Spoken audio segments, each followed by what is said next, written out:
Hi class, so this week we're going to finish up with part 2, class privilege. So we're going to start off by looking at the wealth inequality in the US. This short video is going to show us how the country's wealth is divided among the population. There's a chart I saw recently that I can't get out of my head. A Harvard business professor and economist asked more than 5,000 Americans how they thought wealth was distributed in the United States. This is what they said they thought it was. Dividing the country into 5 rough groups of the top, bottom, and middle 3 20% groups, they asked people how they thought the wealth in this country was divided. Then he asked them what they thought was the ideal distribution, and 92%, that's at least 9 out of 10 of them, said it should be more like this. In other words, more equitable than they think it is. Now that fact is telling, admittedly, the notion that most Americans know that the system is already skewed unfairly. But what's most interesting to me is the reality compared to our perception. The ideal is as far removed from our perception of reality as the actual distribution is from what we think exists in this country. So ignore the ideal for a moment. Here's what we think it is again. And here is the actual distribution. Shockingly skewed. Not only do the bottom 20% and the next 20%, the bottom 40% of Americans barely have any of the wealth. I mean, it's hard to even see them on the chart. But the top 1% has more of the country's wealth than 9 out of 10 Americans believe the entire top 20% should have. Mind-blowing. But let's look at it another way, because I find this chart kind of difficult to wrap my head around. Instead, let's reduce the 311 million Americans to just a representative 100 people. Make it simple.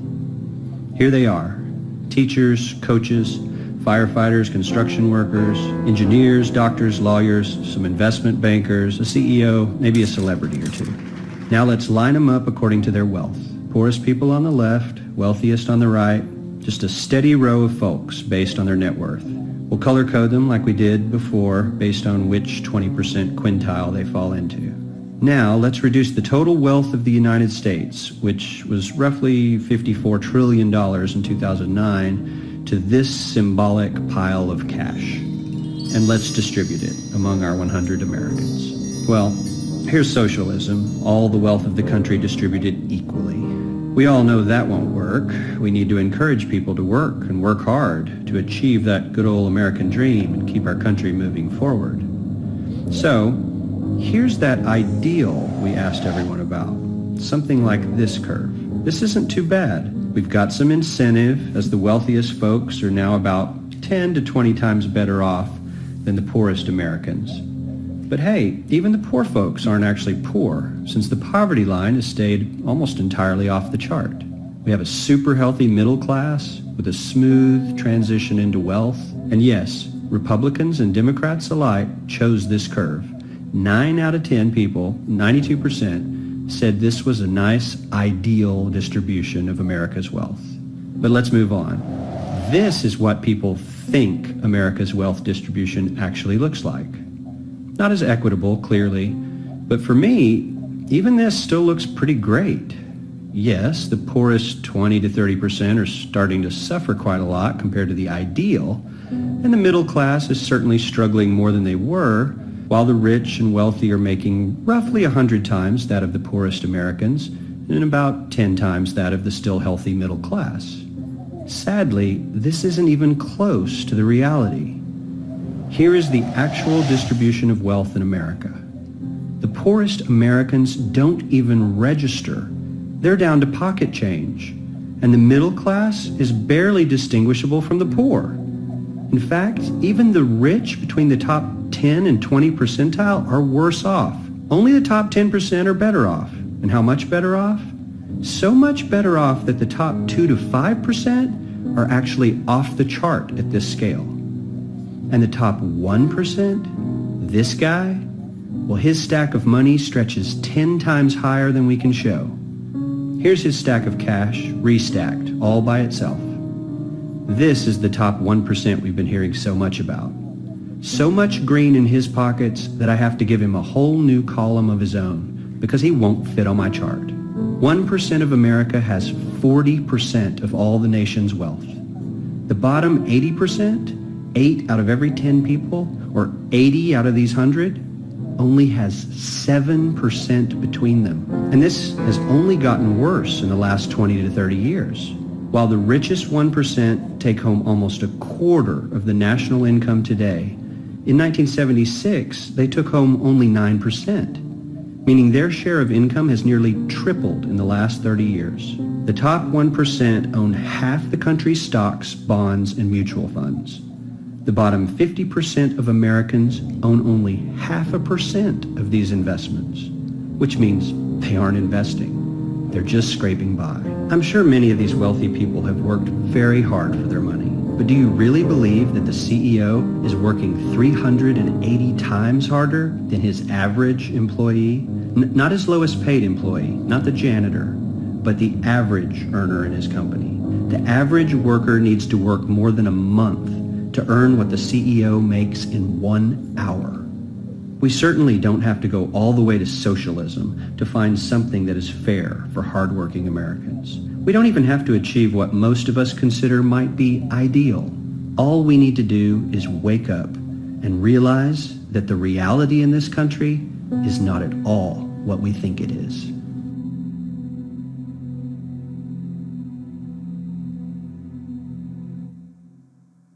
Okay, so what did you guys think? Were you guys surprised? Was the actual wealth divided the way you thought it would be?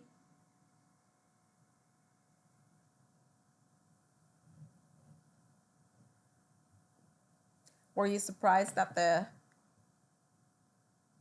1% of the population holds about 40% of the total national wealth? Were you surprised about that? So the richest 20% of Americans hold about 90% of the total household wealth in this country. And then the wealthiest 1% of the American population holds about the 40% of the total wealth. All right, so let's look at the working poor in Dallas.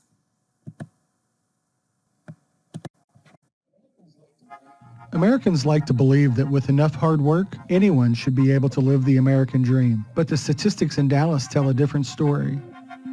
So imagine, if Dallas were 100 people, 22 of us would be living in poverty. Of those, 1 in 10 would be impoverished despite working full-time. Dallas, meet your working poor.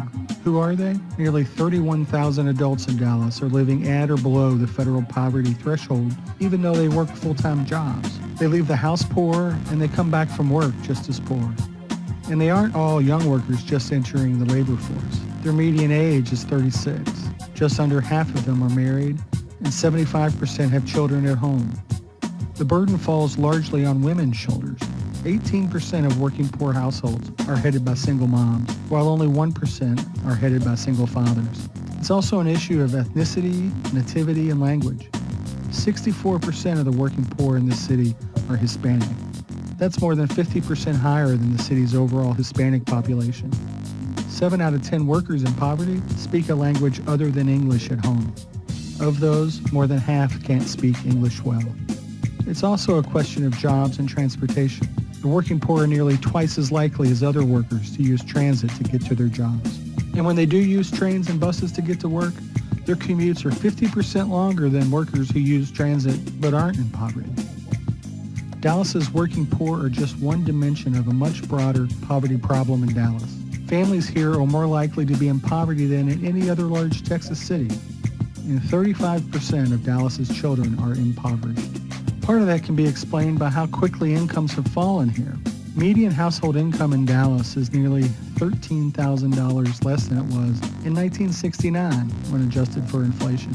In fact, Dallas has fallen behind all other major cities in Texas.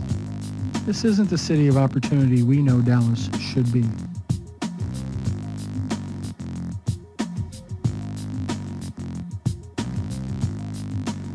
Okay, so what do you guys think about the video? I know it's a few years old, but I couldn't find anything else more recent, so I think it's still a useful video. talking about poverty in Dallas. So Dallas has the highest poverty rate in all Texas cities. And from what you can see from the video, there are several things that affect poverty rates in Dallas. This is the working poor. So these people are still working every day and they're still poor. 64% of the population that was poor was Hispanic. So this is more than 50% of the Hispanic population in Dallas. 75% of them spoke a language other than English at home, and about 50% or 57% didn't speak English well. So there are several things affecting the working poor in Dallas. Language was one of them, transportation. These numbers refer to the working poor. So although these people are working every day, they're still poor. So a lot of people believe that with hard work, everybody can live the American dream. Do you guys believe that? Do you believe that simply because people work hard, they're going to live the American dream and they're not going to be poor? Not quite true, right? As we can see from this video, these people are the working population. They are working every day and they're still in the same situation. So just because you work hard does not necessarily mean that you are not going to be poor and you're going to live the American dream. All right, so let's discuss classes in the US. So with the upper class, this is about 1% of the population. Usually with the upper class, they inherited their wealth. This was money passed on from generation to generation. Their salaries are not usually their primary source of income.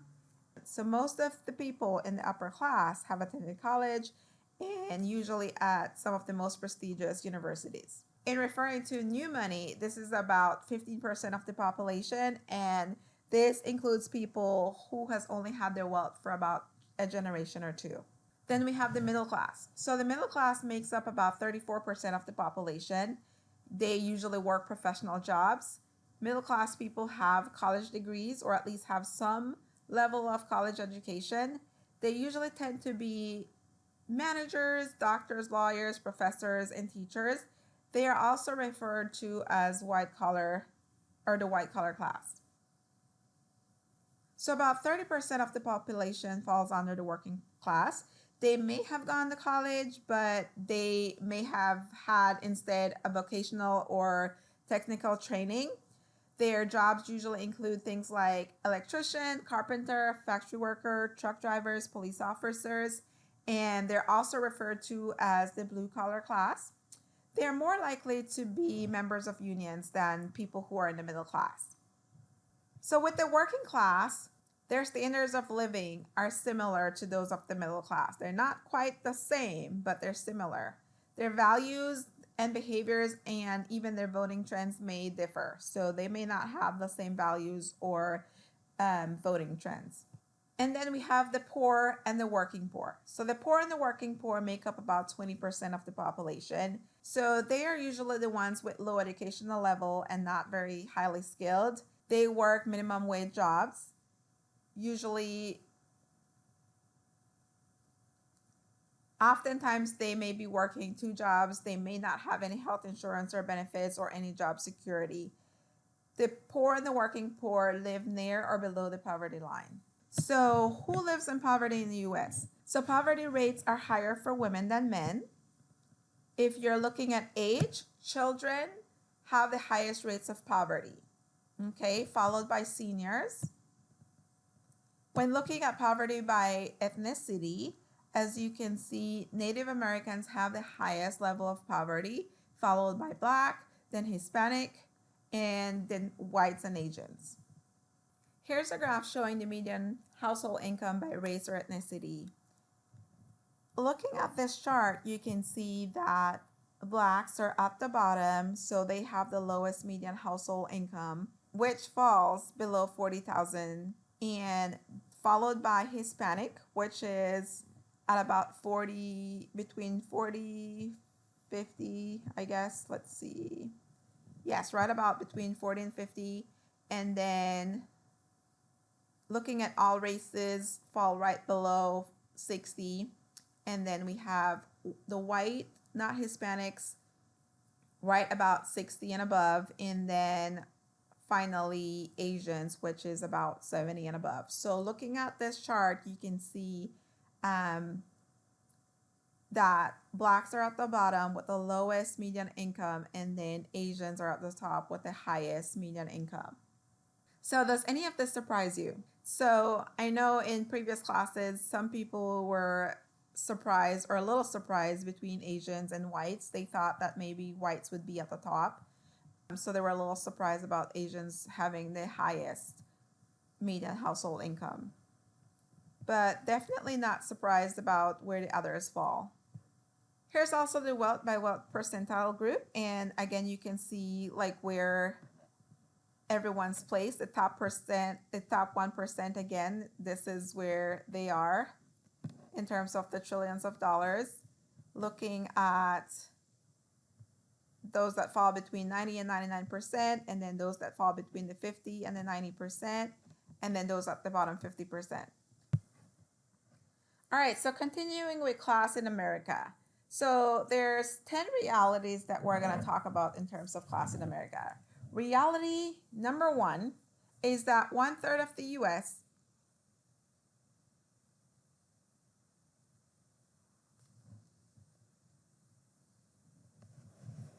So the gap between the rich and the poor is sharp, and about 1/3 of the American population is living at one extreme or the other. So it's very difficult to argue that we live in a classless society.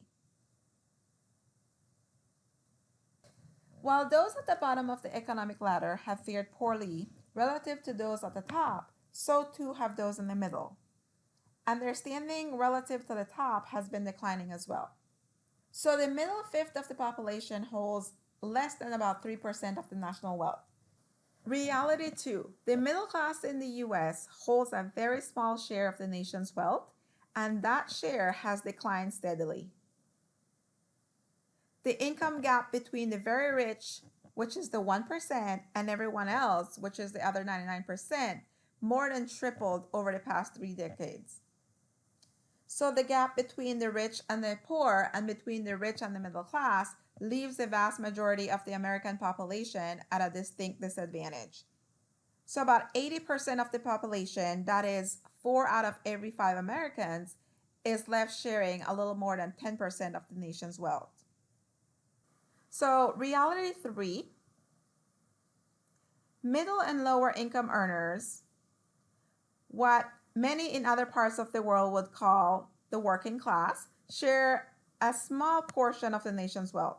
For the most part, the real class divide in the US is between the very wealthy and everyone else. So like I mentioned before, about 80% of the population, 4 out of every 5 Americans, share about 10% of the nation's wealth. So with reality 4, we can see that class affects more than lifestyle and material well-being. It has a significant impact on our physical and mental well-being as well. Researchers have found a relationship between social class and our health. Lower class standing is correlated with higher rates of illnesses and diseases such as infant mortality, eye and ear disease, arthritis, physical disability, diabetes, mental health, or mental illness, and heart disease.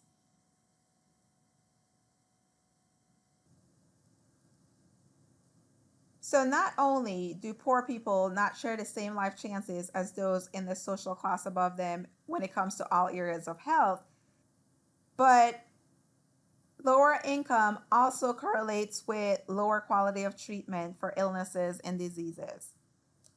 So the results of poor health and poor treatment are born out of the life expectancy rates within each class. Researchers have also found that the higher one's class standing, the higher one's life expectancy. They've also found that within each age group, the lower one's class standing, the higher the death rate. And in some age group, the figures are way much more, such as 2 or 3 times higher. So it's not just their physical and mental health that is so largely determined by class, but the lower a person's class standing, the more difficult it is for them to secure housing, the more time it's spent on routine daily tasks for everyday life, and the greater the percentage of income that goes into paying for food or healthcare and other basic necessities. And then lower class also has a greater likelihood for them to end up a victim of crimes. So class standing accurately predicts chances for survival, educational achievement, and economic success. So students with higher social status has a higher probability that they will get a higher grade. So class mobility is rare, and evidence shows striking it rich is unlikely to happen. So the gap between the rich and the poor in the US is greater. The poor are poorer in the US and have farther to go to get out of poverty. So the bottom line is that the rich is passing on their advantages to the next generation of families, and the poor families are trapped. So for those who are rich, their economic success basically comes from the wealth and privilege that they receive from birth. Over 66% of the consumer units with incomes over 100,000 or more have inherited assets. So for those with six-figure incomes, their economic success is due largely in part to the wealth and privilege they receive at birth. All Americans do not have an equal opportunity to succeed, and class mobility in the US is lower than the rest of the industrialized world. So the inheritance laws are protecting those that comes from wealthy families. It has built-in privilege for those who are born into wealthy families and adds to the likelihood of their economic success while also restricting the chances for everybody else. So one would think that increases in worker productivity or a booming economy would reduce the level of inequality and increase class mobility. While the wages of workers may also increase during good times, that is, relative to what they were in the past, the economic advantages of higher productivity and a booming economy go disproportionately to the wealthy, a factor that adds to the further level of inequality. When it comes to an economic downshift, this is spread between classes. Layoffs hit both middle and lower class. Inequality in the US is persistent in good times and bad. While most Americans rely on their wages or their salaries to make ends meet, the rich derive most of their wealth from such income-producing assets like stocks and bonds and businesses or non-home real estate. With Reality 8, the privilege that accrues to the wealthy are tied to the worlds of capital and finance. So worlds whose good fortune is often the misfortune of the rest of the population. So corporations and banks often benefit from the misfortune. They abuse and exploit the lower classes. So there are certainly examples of the government imposing fines for environmental violations, establishing regulations that protect consumers and workers, restrict corporate conduct, and things like that. But government as the great equalizer often isn't what it appears to be. For example, when the federal government concluded a fraud case against a major investment bank, this case was one of the largest settlements in the US history, which was $550 million. But it turns out that that $550 million was less than 4% of what the bank paid out to its executives in bonuses that year. Just like with changes in policy that reduce taxes are often promoted as vehicles for leveling the playing field and bringing economic relief to the middle class, but really these do little or nothing to help middle and low income families. More often than not, they increase the level of inequality by providing disproportionate tax benefits to the wealthy, while also reducing public benefits and increasing the cost of such public services such as transportation or college tuition. So wealth and power are closely linked. Class structure in the US is based on capitalism. Businesses are more concerned with making profit than with meeting the needs of the people they serve. Wealth also brings about political power, which ensures they will continue to gain from policies that benefit the rich. So, as you can see, wealth and power goes hand in hand. So, racism and sexism significantly compound the effects of class in society. So, on the one hand, issues of race and gender cut across class lines. Women experience the effects of sexism, whether they are well-paid professionals or poorly paid clerks. As women, they are not only subjected to stereotyping and sexual harassment, but they face discrimination and are denied opportunities and privileges that men have. In the same way, a wealthy black man faces racial oppression, is subjected to racial slurs, and is denied opportunities because of his color. Regardless of their class standing, women and members of minority races are constantly dealing with institutional forces that hold them down precisely because of their gender, the color of their skin, or both. On the other hand, the experiences of women and minorities are differentiated along class lines. The particular issues that confront women and people of color may be quite different depending on their position in the class structure. So while power is incremental, oppression is cumulative, and those who are poor, black, and female are often subject to all of the forces of class, race, and gender discrimination simultaneously. For example, if you're black and female, you are much more likely to be poor or working class than you would be if you're a white male. So in other words, being female and being non-white are attributes in our society that increase the chances of poverty and a lower class standing. So here's a chart displaying the chances of being poor in America. So with the first one, living in a household with a white male-female household, there's a 1 in 11 chances of being poor in America. However, that number changes when you have only a white female head of household. That number drops to 1 in 5. And then again, that number drops when it's, for Hispanics, that number drops if you only have a female head of household. That number drops to 1 in 3. Same as for a black female head of household. So when you have just a female head of household, whether you're Hispanic or black, you have a 1 in 3 chances of being poor in America. So when it comes to white privilege, it's basically just having certain privilege because of the color of your skin. Not saying that it's your fault, not saying we're trying to make you feel guilty or anything like that. Whenever we talk about white privilege, it's kind of a sensitive topic. People don't like to talk about it, but it's, as social workers, this is something that we need to discuss. You need to be well aware of this as you go out and work in the field, making sure that you understand that this exists, and so that you can better help your clients. So here's a short video with an exercise displaying white privilege.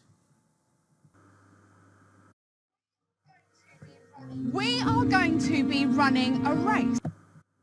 We are going to be running a race. However, your starting position in this race will be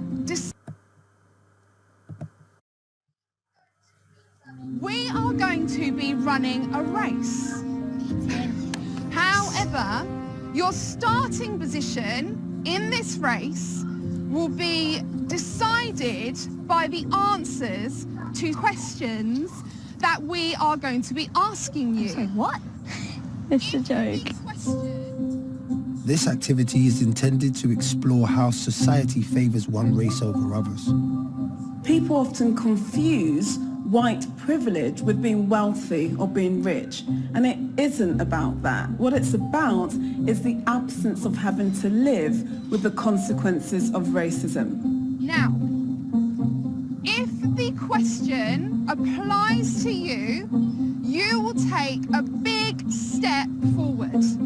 If the answer to the question doesn't apply to you, you stay where you are. I better win, man. Oh. Okay, make sure you're on the start line. I see some cheaters already. Yeah, bother. Feet behind the line.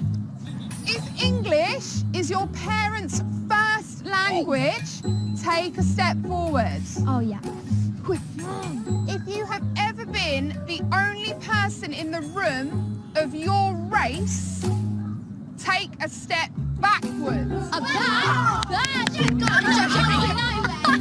God's sake! If you've never been asked where you come from, take a step forward. If you have never had to be worried about your family being stopped and searched, take a step forward. I don't worried about if people ask me to stop and search. The divide widens, and the inequality of their position becomes clear. This is just like not fair now. Farah, none of us are white. None of us are white. It's unfair. The last question. If your parents have ever warned you about racism, take a step backwards. If we were about to start a race, is this a fair starting point for us all? No. Mackay, how do you feel standing there in the field of runners? I kind of feel a bit alone. I can't really see. I'm literally just by myself, more or less. I'm just a bit frustrated and annoyed that society nowadays really isn't fair. And I just wish everybody could be equal. Farah! It's kind of frustrating that, like, me and Sarah are just standing at the back here while the majority of people who may be white are, like, standing right at the front. That just frustrates me a bit, because it's almost as in what society is today.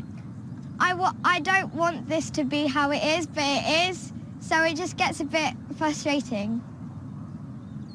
Henry, how are you feeling being right at the very front?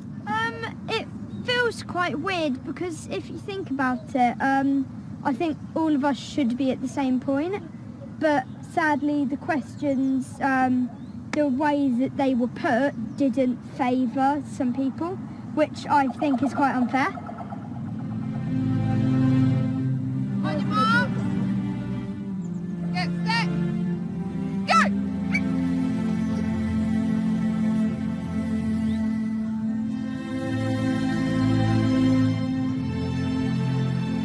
So as you can see from the video, I think it's a great way to kind of display and kind of explain white privilege.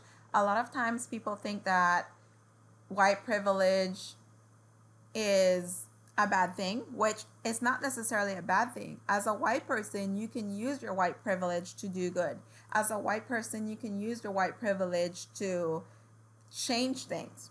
So whenever we say white privilege, we're not trying to make anybody feel guilty, or we're not trying to offend anyone or saying it's your fault or blame you for anything. It's just, we're just trying to get people to be aware that it does exist. Okay, it's not your fault that you were born white, but just knowing that because you were born white, you have so many more opportunities and advantages that people of color do not have. And it's important that you're aware of that, so that way you can use that to your advantage. You can use that to make a difference. As you can see from the video, because of white privilege, people who are white have so many more opportunities and advantages than people of color. And that's why you see so many differences today. That's why you see differences in where everybody starts, because we're not starting at the same race. We may be in the same race, but we are not starting at the same starting point, as you can see from the video, where they all were at the beginning, and before the race started, they were all over the place, right? So people of color were in the back while the white kids were up front. And it's just a good display of how white privilege works. So in what ways does white privilege manifest itself today? So there is a privilege test, and I think this was also mentioned in last week's video. So there is a privilege test if you haven't had a chance to do it and you would like to kind of see where you stand. You can also take that test. There's also the white privilege unpacking the invisible knapsack. That's kind of what is already in the book, the questions that are in the book, so you can have an electronic version of those questions. It is a great way for you to be able to practice this with other people. The same way that video, I know that video was with children, but you can also adapt that with adults. And you could also adopt the questions from the Unpacking the Invisible Knapsack. So what do you guys think? Do you guys think that all whites benefit from white privilege? So all whites benefit from white privilege, but they don't benefit equally. So a lot of times when you bring up white privilege, I know for me, when I bring up white privilege in the classroom, sometimes people who are white get offended and they get all upset and bothered. But I think the reason that happens is because they misunderstand what white privilege is. White privilege does not mean that you didn't have a hard life. White privilege does not mean that you were never poor. It just simply means that because you are white, you have so much more advantage. You have so much more opportunities, and you will never have to worry about some of the things that people of color have to worry about. For example, think about the shampoos that you see at a hotel. Have you ever seen an ethnic product in a hotel room? You never had to consider that, right? You never had to worry, oh, I'm not going to have shampoo when I get to the hotel. If you are a white person, you never had to worry about that. Another thing to think about when you're in the store. Have you ever been followed around in the store? And some of you may be white, and some of you may say, yes, I was followed around in the store. That may be true. And again, I'm not trying to dismiss your experience, but if it did happen to you, I can promise you it doesn't happen to you as much as it happens to someone of color. So again, not trying to make you feel guilty, not trying to say that your experience is any less than anybody else, but just trying to make a point that these things happen because of the color of your skin. And so if you're white, those are things that you're less likely needing to worry about.